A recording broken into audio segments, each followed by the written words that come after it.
Nasihat kasih Sang Buddha Gautama. Ini adalah khotbah terakhir dari Buddha Gautama. Mari kita simak dan renungkan bersama. Pada suatu ketika, beliau sedang di hutan Sala milik suku Mala, di antara pohon sala besar di dekat Kusinara. Sang Buddha memberikan khotbah terakhirnya. Jadilah pelindung bagi dirimu sendiri. Janganlah menyandarkan nasibmu pada makhluk lain. Jadilah pelita bagi dirimu sendiri. Memegang teguh Dhamma sebagai pelita dan pelindung. Jangan mencari perlindungan yang lain. Renungkanlah, tubuh ini kotor dan tidak bersih. Penderitaan dan kesenangan, semuanya adalah duka, penderitaan.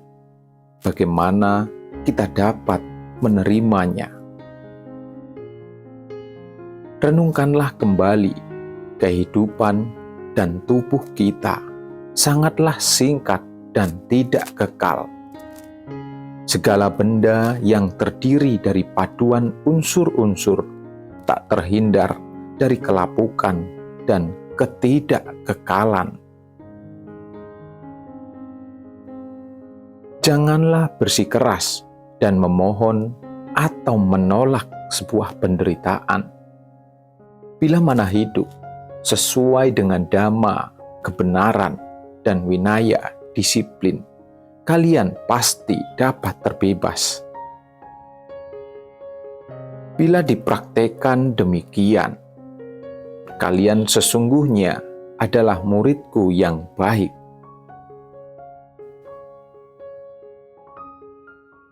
Para siswaku, seluruh ajaran yang telah kuberikan haruslah selalu diingat.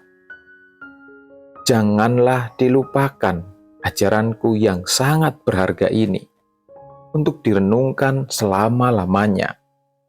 Ajaranku adalah harta mustika yang kekal. Dengan mempraktikkan Dhamma dan winaya, kalian selamanya akan berbahagia. Kalian harus bisa menaklukkan diri sendiri, jauhkan dari keserakahan dan nafsu keinginan, berjalan di tempat yang benar. Menjalankan kehidupan suci dengan kejujuran dan kebenaran. Kehidupan dan tubuh ini sangatlah singkat dan sementara. Bila dapat merenungkan sedemikian rupa, kalian akan bisa menjauhkan keserakahan dan nafsu keinginan, dendam dan amarah, serta kejahatan.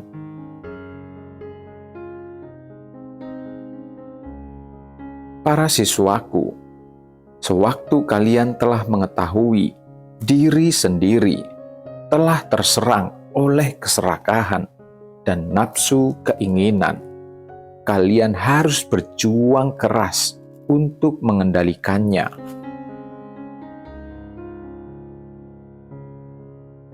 Kalian dapat menjadi majikan bagi diri sendiri.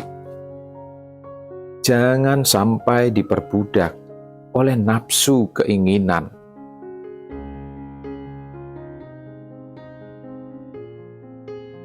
Ia yang mempunyai keyakinan atau sada dan kesadaran batin, seseorang bisa menjadi Buddha, sedangkan ia yang tak berkeyakinan dan dengan kegelapan batin, seseorang bisa menjadi makhluk rendahan.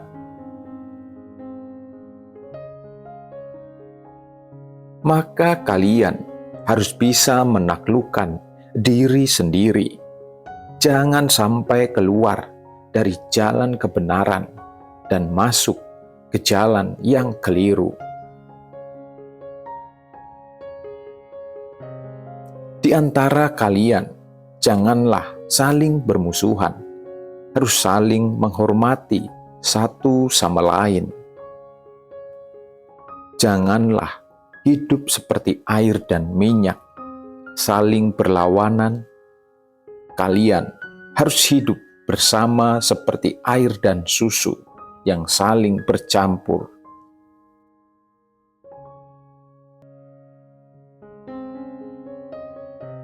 Siswaku, belajarlah bersama-sama memperdalam pengetahuan Dhamma.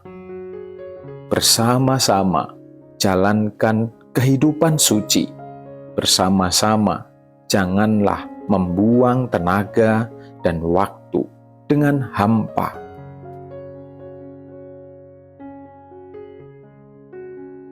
Janganlah menyia-nyiakan waktu dengan hidup bermalas-malasan, pertengkaran, dan perdebatan yang tidak bermanfaat.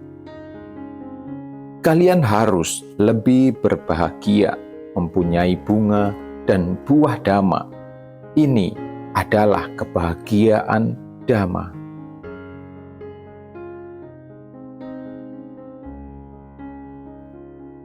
Seluruh ajaranku telah diuraikan dan kubuktikan sendiri.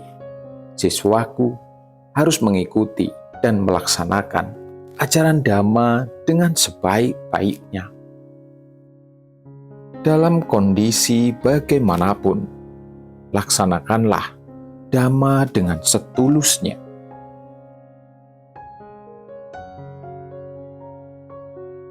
Bila mana kalian tidak dengan sungguh-sungguh menghayati Dhamma, kebenaran, dan winaya disiplin, walaupun kalian berdiri di sampingku, kalian tak akan bisa melihat diriku. Bila mana kalian menghayati sesuai Dhamma dan winaya, sekalipun terpisah jauh dariku, sebenarnya kalian sedang berada di sampingku.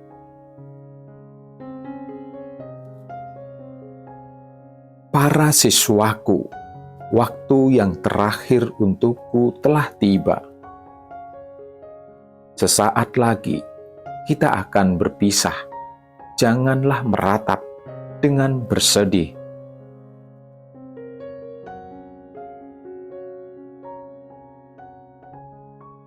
Kehidupan adalah tidak kekal. Tak seorang pun dapat menghindarinya. Aku pun demikian. Masa kehidupan pasti berakhir dan lenyap, seperti sebuah kereta tua yang akhirnya rusak dan lapuk.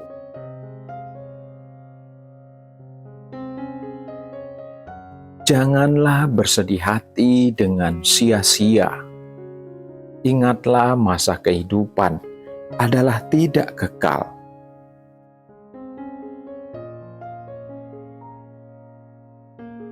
Siswaku harus menyadari dan membuktikan kekosongan dan ketidakkekalan dengan menyadari dan membuktikan kebenaran sejati. Nafsu keinginan yang jahat sering mencari kesempatan untuk menipu hati orang, seperti seekor ular berbisa yang berdiam di rumah kita. Kalian pikir bagaimanakah kita bisa hidup dengan tenang? Kalian harus mengusir ular itu keluar dari rumah. Begitupun di dalam kehidupanmu, mengusir ular keinginan dan keserakahan. Kalian harus pandai-pandai melindungi diri sendiri.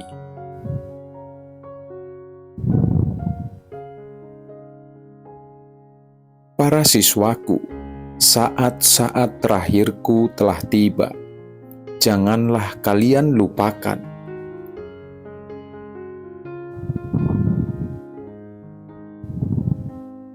Kematian adalah lenyapnya tubuh kehidupan.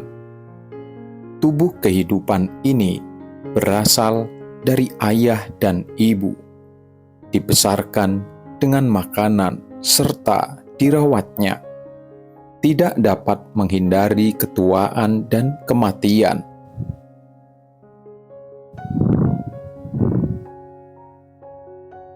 Tubuh kehidupan sesungguhnya adalah badan dhamma, bukan tubuh kerangka. Tubuh kerangka akan hancur, tidak kekal. Hanya badan dhamma yang tidak dilahirkan dan tidak akan lenyap.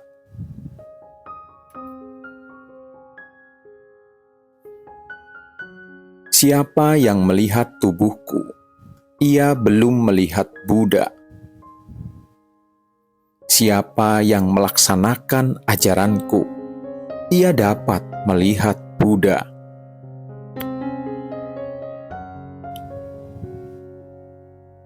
Setelah aku parinibbana, ajaranku Dhamma adalah gurumu. Bila kalian hidup sesuai dengan Dhamma dan Winaya, kalian pasti akan melihatku.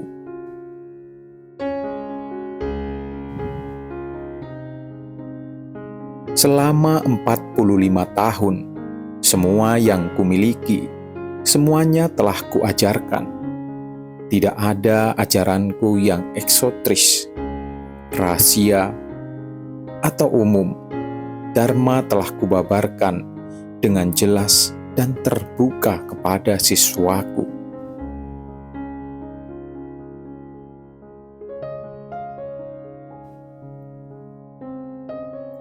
Siswaku yang kukasihi, hanya sampai di sini aku membabarkan Dhamma. Beberapa saat kemudian, aku memasuki parinibbana. Inilah ajaranku. Semoga semua makhluk berbahagia